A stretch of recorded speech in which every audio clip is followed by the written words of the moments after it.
Psychology ప్రకారం మనిషి ఎప్పుడైతే రియాలిటీని ఫేస్ చేయలేకపోతాడో అప్పుడు మ్యూజిక్ని ఒక ఇమోషనల్ షెల్టర్ లాగా వాడుకుంటాడు. ఎప్పుడైనా గమనించారా?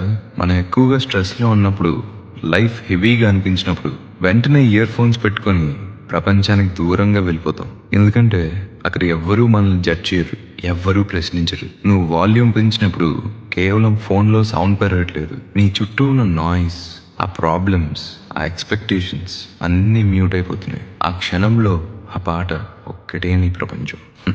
మనం హ్యాపీగా ఉన్నప్పుడు ట్యూన్ ఎంజాయ్ చేస్తాం, కానీ డీప్గా హర్ట్ అయినప్పుడు లిరిక్స్ని ఫీల్ అవుతాం. ఎందుకంటే మనం ఆ లిరిక్స్లో పాటని కాదు, మన సొంత స్టోరీని వెతుక్కుంటాం.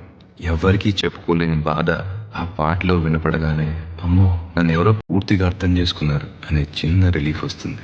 ఆ సింగర్కి మనం ఎవరో తెలియదు, మన బాధ ఏంటో తెలియదు, కానీ మన గుండె బరువు మొత్తం ఆ లైన్స్లో రాసేసినట్టు అనిపిస్తుంది. నిజం చెప్పాలంటే అసలు ఈ మ్యూజిక్ లేకపోతే మనలాంటి ఓవర్స్ ఇంకా ఎప్పుడో పిచ్చికిపోయేవాళ్ళం. రాత్రిపూట నిద్ర రానప్పుడు, ఒంటరిగా ట్రావెల్ చేస్తున్నప్పుడు ఈ మ్యూజిక్ మనకి తోడుగా నిలిచింది. ఇది జస్ట్ ఎంటర్టైన్మెంట్ కాదు, ఇది మన థెరపీ, మన హైడింగ్ స్పాట్, మన సర్వైవల్. ప్రపంచం మనల్ని వదిలేసిన మ్యూజిక్ మనల్ని ఎప్పుడు వదలదు. సో నెక్స్ట్ టైం మీరు హెడ్ ఫోన్స్ పెట్టుకున్నప్పుడు గుర్తుపెట్టుకోండి, you're not just listening to a song, you're healing your self.